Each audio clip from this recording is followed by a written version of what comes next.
चुनावी राज्य महाराष्ट्र की वो दस्तक जहां कहा जा रहा है कि ताना कहीं छुड़ा न दे नाता, खींचतान का ताना बाना महाराष्ट्र में मुख्यमंत्री एकनाथ शिंदे की पार्टी से स्वास्थ्य मंत्री तानाजी सावंत ने खींच दिया है, जिन्होंने बयान दिया कि उन्हें साथी एनसीपी से डिप्टी सीएम अजीत पवार के साथ कैबिनेट की बैठक में बैठने के बाद उल्टी आती।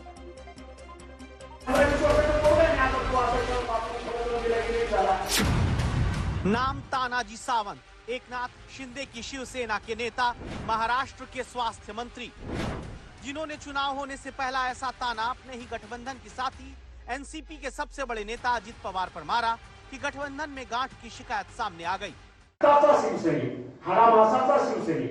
कधीही आयुष्यात काँग्रेस आणि राष्ट्रवादीचं माझं जमले नाही, शिकत असल्यापासून आतापर्यंत ती वास्तव डायग्नोसिस गोष्ट जसे ॲलर्जी म्हणतोय, गुढी खाली उलट्या वेळा चालवतात ती अवस्था आहे।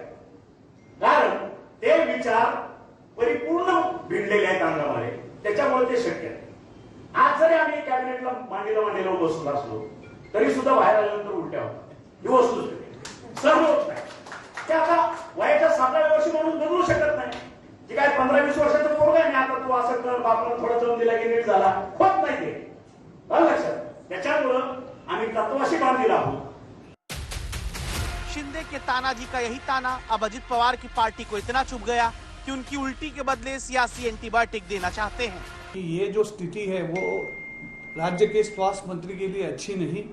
उल्टी आना या दूसरा कोई रोग होना ये स्वास्थ्य मंत्री के लिए अच्छी बात नहीं है, महाराष्ट्र के लिए ये शोभा देने वाली बात नहीं है।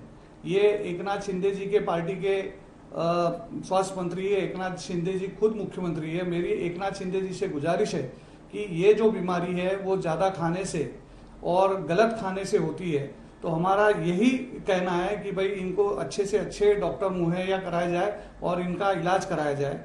अगर इनके पास कोई अच्छे डॉक्टर नहीं हो तो हम अजीत दादा को बोल के इनको अच्छे से अच्छे डॉक्टर की ट्रीटमेंट करा सकते हैं। अगर उल्टी आना और दूसरे और भी कहीं इनको बीमारी है तो वो भी हम इलाज करा सकते हैं। इलाज की जरूरत तानाजी को है या फिर महाराष्ट्र में एनडीए के भीतर ही आपस में एक दूसरे को लेकर आपस चल रही है?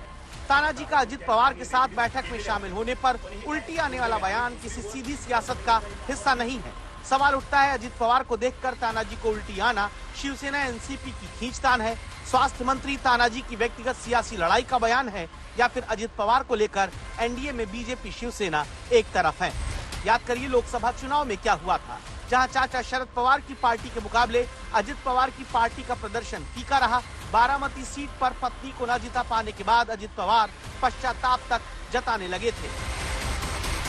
फैमिली में जब एक दूसरे के खिलाफ खड़े हुए और खड़े होने के बाद तो एक हारने वाला था, एक जीतने वाला था। कोई भी जीतने वाला वो फैमिली का ही था, हारने वाला भी फैमिली का ही था। फैमिली के बाकी लोगों को तकलीफ होती थी, ऐसा सब मैंने देखा, इसलिए मैंने कहा जो मन में था वो कह दिया।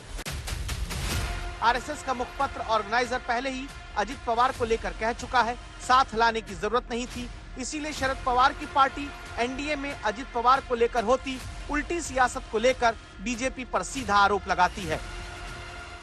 तानाजी सावंत इन्होंने जानबूझकर अजीत पवार को अपमानित करने का षड्यंत्र शायद शिंदे साहब के माध्यम से या भारतीय जनता पार्टी के कहने पे किया है, ऐसा मुझे लगता है। इसका अर्थ बहुत स्पष्ट है कि लोकसभा चुनाव में भारतीय जनता पार्टी को जो हार का सामना करना पड़ा उसका कारण अजीत पवार है। ये आरएसएस भी कह चुकी है, ये देवेंद्र फडणवीस जी भी कह चुके हैं, और अजीत पवार को सरकार में शामिल करने के बाद कहीं ना कहीं मुख्यमंत्री एकनाथ शिंदे नाखुश है, ये भी लोगों के सामने आ चुका है। एक दावा हालांकि ये भी कि तानाजी की अजित पवार को लेकर राजनीतिक बदहजमी पुरानी है। आपको बता दें कि लोकसभा चुनाव से पहले तानाजी सावंत धाराशिव लोकसभा चुनाव क्षेत्र पर अपना दावा ठोक रहे थे, लेकिन सीट बंटवारे में ये सीट अजीत पवार को निकल गई। तब से एक दूसरे पर ये कीचड़ उछालने की होड़ लगी हुई है। अब विधानसभा चुनाव से पहले क्या सीट बंटवारे को लेकर इसी तरह महायुति में घमासान देखने को मिलेगा, और क्या अजीत पवार महायुति का हिस्सा बने रहेंगे? ये सवाल अब महाराष्ट्र की राजनीति में पूछा जा रहा है। सवाल है खींचतान में आगे अजित पवार क्या करेंगे, किधर जाएंगे? एक तरफ सम्मान देखना है, दूसरी तरफ अपनी सियासत।